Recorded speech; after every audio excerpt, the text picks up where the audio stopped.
Mommy. I heard my daughter's voice, sounding surprised and worried. I tried hard to stay awake, but I couldn't, and I fell unconscious right in front of her. When I woke up, I was in a hospital bed. My daughter was holding my hand tightly, not wanting to leave me alone. I felt bad for scaring her. I was about to say sorry when she spoke first. Mommy, the baby in your tummy says they don't want Daddy to erase them. Her words surprised me. My name is Linda Williams. I'm 27 years old, and I take care of our home. I live with my husband, Mark, who is 2 years older than me, and our daughter, Sarah, who is 4 years old. Before, I used to work as a sports trainer, but I had to stop because I got pregnant. It made me sad to leave my job, but I wasn't feeling well often after I found out about the pregnancy, so I didn't have a choice. It was tough for me to quit, but there were some good things too. Before that, Mark didn't really help out much with chores or taking care of Sarah, but he started doing more to help me out. Even though I was worried about my health, I was happy to see Mark changing. I thought things would be okay. Mommy, wake up. It's morning. I woke up to Sarah's voice, and it was already 7 a.m.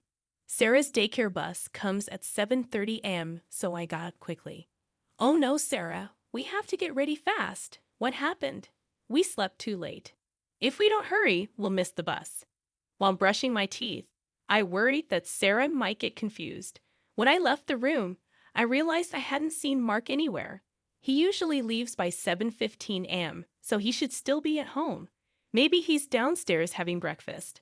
I felt a bit annoyed that he didn't check on us, but I headed for the stairs. Then it happened. I slipped, and for a moment, I felt like I was flying through the air. I'm going to fall. I reached out instinctively and grabbed onto the handrail, stopping myself from tumbling down the stairs. Phew, that was close. I immediately put my hand on my stomach, but I didn't hit it, and it didn't hurt. Just as I let out a sigh of relief, Sarah, looking worried, rushed over. Mommy, are you okay? I'm fine, honey. Sorry for scaring you. I reassured Sarah as I hugged her tightly. Then Mark, hearing the noise, hurried over from downstairs. What happened? I slipped and almost fell down the stairs. Whoa, be careful.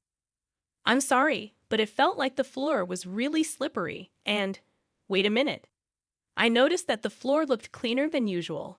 I hadn't noticed before, but the wooden floor in the hallway was shining, like someone had polished it. Mark then explained in a flustered tone. All right, I waxed the floor last night. Waxed? Why did you suddenly decide to do that? I noticed it while cleaning the floor, but I guess I got a little too excited. I'm sorry, Mark explained. Oh, I see. I was surprised that he had waxed the floor, something he had never done before.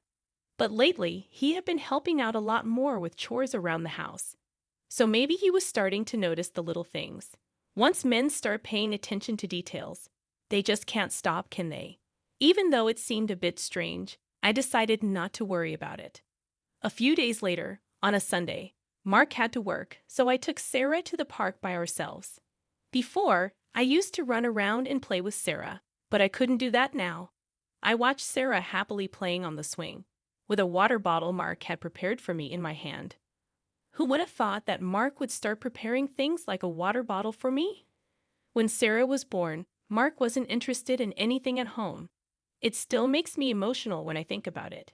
He didn't seem interested in Sarah either, so whenever I talked to him about it, he got upset, and he started coming home from work later and later.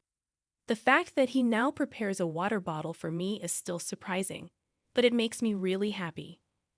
Thinking about this and feeling a bit thirsty, I decided to take a sip of the tea Mark had made for me. Then, Mommy.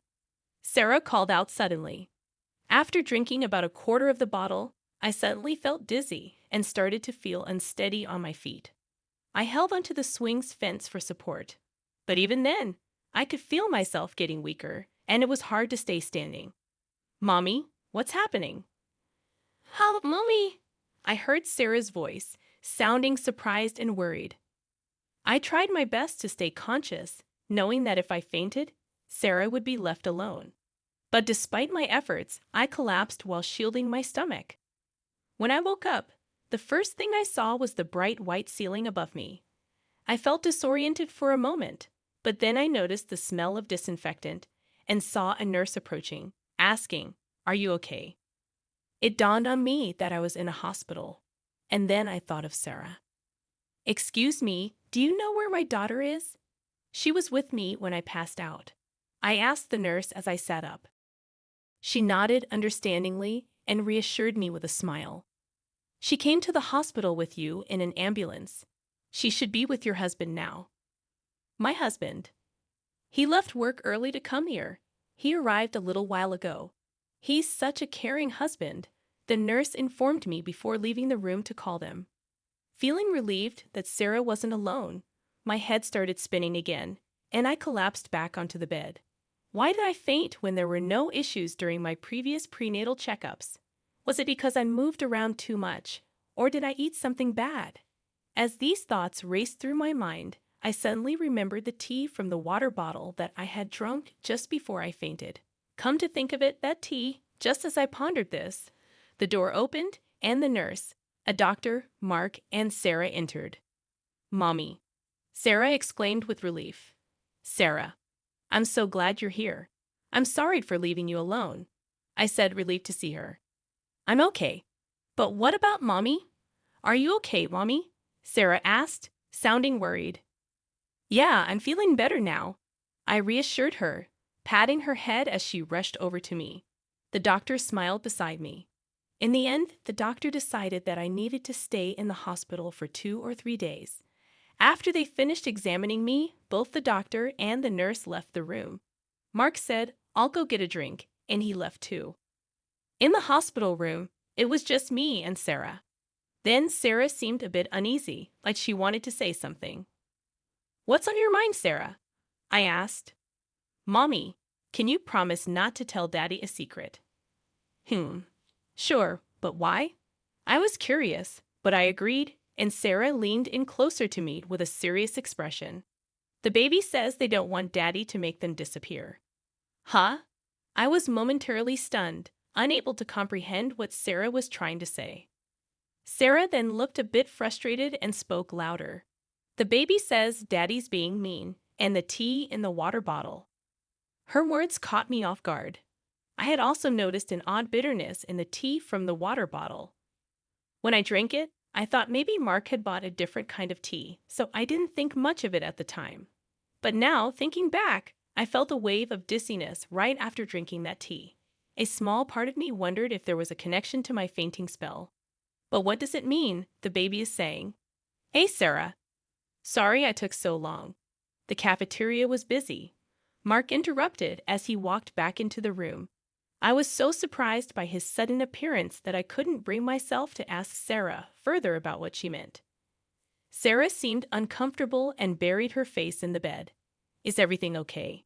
Mark asked, noticing the tension in the room. "Nah, it's nothing," I replied, trying to brush off the tension. "Well, whatever. I'm heading home for today. I have work tomorrow. Just rest up, okay?" Mark said as he took Sarah's hand and left. Sarah hesitated for a moment before following him. "Let's go home with Daddy today. Mommy is staying at the hospital," Sarah said as they left. "Ah, okay," I replied, feeling uneasy as they walked out. I couldn't shake off the worry about Sarah, but there wasn't much I could do at the moment. I just had to focus on getting discharged as soon as possible and settled back into bed. But Sarah's unsettling words lingered in my mind, making it hard to sleep. 3 days later, I was discharged from the hospital while my husband was at work, so my friend Kimberly came to pick me up. Kimberly was a friend from the gym where I used to work, and she had been looking after me since I had to quit due to my health condition. "I was shocked to hear you fainted, but you seem to be doing much better than I thought. I've been sleeping so well in the hospital that I feel much better. I'm glad. I was worried because you're pregnant," Kimberly said as we talked in the car on our way home. As we chatted, I couldn't shake off a feeling of unease. I had been feeling tired and foggy-headed lately, but surprisingly, I started feeling better after just a few days in the hospital. It struck me that the only significant change during that time was that I had been taking a break from household chores and childcare, and I had been eating balanced meals in the hospital. And then it hit me. So that means I didn't eat Mark's cooking yesterday. I recalled several odd occurrences since Mark had taken over the housework. Besides almost slipping on the freshly waxed floor, there were other incidents that bothered me. Things would be placed in unusual spots, causing me to trip. Once I was told the shower was ready, but there was no hot water, only cold water. It happened often, especially during winter, which made me rush to the hospital out of concern for the baby. Thankfully, everything was fine, but it was incredibly stressful. I had initially dismissed these incidents as simple mistakes caused by Mark's lack of experience with housework. But upon reflecting on them now, each one seemed like it could have serious consequences if one wrong step was taken. "Linda, we're here." Kimberly's voice interrupted my thoughts. "Oh yeah." I realized we had arrived at the house. Seeing my quiet demeanor, Kimberly looked at me with concern. "If you're not feeling well, you should let me know, okay?" "Yeah, I will. Thanks. You should rest for today at least. I'll go pick up Sarah, okay?" "Thank you, I really appreciate it," I said as we got out of the car together. I made a mental note to have a proper conversation with Sarah once she returned in the evening. When Sarah came home with Kimberly, she even brought some deli food for dinner and told me to call her if anything happened before leaving.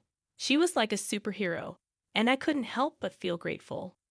As we ate dinner with the deli food Kimberly had brought, I felt surprisingly well, so I decided to talk to Sarah again. "Can we discuss what happened the other day?" I asked, and Sarah nodded seriously. "Sure, Mommy. What do you want to talk about?" she asked. "Do you think you could talk to the baby in my belly, Sarah?" Yes, Sarah nodded firmly. Her sincerity was evident, and I couldn't help but believe her. "Then can you tell me again what the baby is saying?" I asked. "Well, the baby is scared of Daddy," Sarah began, her voice serious. "Daddy is trying to hurt us on purpose and separate Mommy and the baby, so the baby is holding onto Mommy as tightly as possible." I was speechless at Sarah's words. Though her explanation was simple, it connected all the strange occurrences, and I couldn't shake the feeling that they were deliberate attempts to harm the baby. The realization sent shivers down my spine. "Mommy, what's wrong?" "Are you in pain?" Sarah asked, tears welling up in her eyes, clearly worried about me. "Sarah, I'm sorry. I'm okay." I reassured her, hugging her tightly as I wiped away her tears. In that moment, I made a silent vow to myself. I needed concrete evidence or no one would believe what was happening. The next day, after watching my husband leave for work, I retrieved a baby monitor from the back of the closet. It was something we used when Sarah was a baby. If this revealed what I feared, it would be terrifying. But if it showed nothing, that would be a relief too. With a glimmer of hope, I hid the camera behind a houseplant. A few days later, I mustered the courage to check the footage. What I saw was beyond anything I could have imagined. It shattered the small hope I held onto. And in that moment, I made a decision. I wouldn't let this go unpunished. A week or so passed since I saw the footage. Earlier in the day, I had left Sarah at my parents' house. Now, I had tidied up the entire house and prepared a perfect dinner before Mark came home.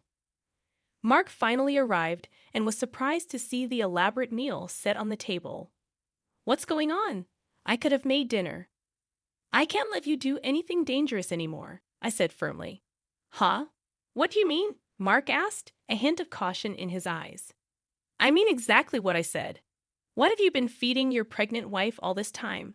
I don't understand it at all." "My health has improved significantly since I stopped eating your cooking for the past week," I explained, my tone serious. Mark seemed slightly shaken by my words. As I continued to speak, I noticed his expression shifting. "I've been pretending to eat your cooking and throwing it away," I confessed. Mark's eyes widened in surprise. Meanwhile, as I investigated around the house, I noticed that the non-slip pad under the rug was missing, and the anti-tip device on the bookshelf next to the bed had been removed. It sent shivers down my spine. These actions weren't just aimed at our baby. They implied that I was also a target. When I glanced at Mark, I noticed his mouth twitching as he attempted to force a smile. Suddenly, I recalled instances when body wash had spilled on the bathroom floor after a shower and items had fallen from shelves. If I had slipped and hit my stomach during any of those incidents, it could have been disastrous. Those were just coincidences, right? Maybe I just made a little mistake, I mused aloud. I thought so too, until I saw this. I thrust my phone in front of his face and played the footage recorded on the baby monitor. In the video, Mark was clearly heard speaking on the phone. I understand, but it's not going as planned. It's surprisingly difficult to make someone disappear in an accident. Well, two people. It would be best if the baby in the belly could disappear too. Mark's voice echoed from the video. The words sent chills down my spine, no matter how many times I heard them. As I watched Mark, I noticed him trembling slightly and remaining silent. Despite my wariness, I continued to speak. The person on the phone is a woman, isn't it? You're discussing doing terrible things once I'm gone, things too disgusting to even mention. How dare you spy on me like this? I'll sue you. Do you even understand what you've done? Just shut up. Just shut up. Mark exploded, his face turning bright red as he lost control and lashed out at me. Instinctively, I hunched over to protect my stomach. Suddenly, there was a loud bang, and I heard Mark scream, "Landa, are you okay?" "Kimberly, thank you," I said with relief as I looked over to find Kimberly, who had easily subdued Mark and was now laughing. In fact, she's a strong woman who has won the national wrestling tournament multiple times. I had asked Kimberly to stand by in the next room just in case. Mark, pinned down by Kimberly, was now shouting angrily, "You think you're alive because of me, right? Yet you keep bothering me with demands to play with the kids and help with housework.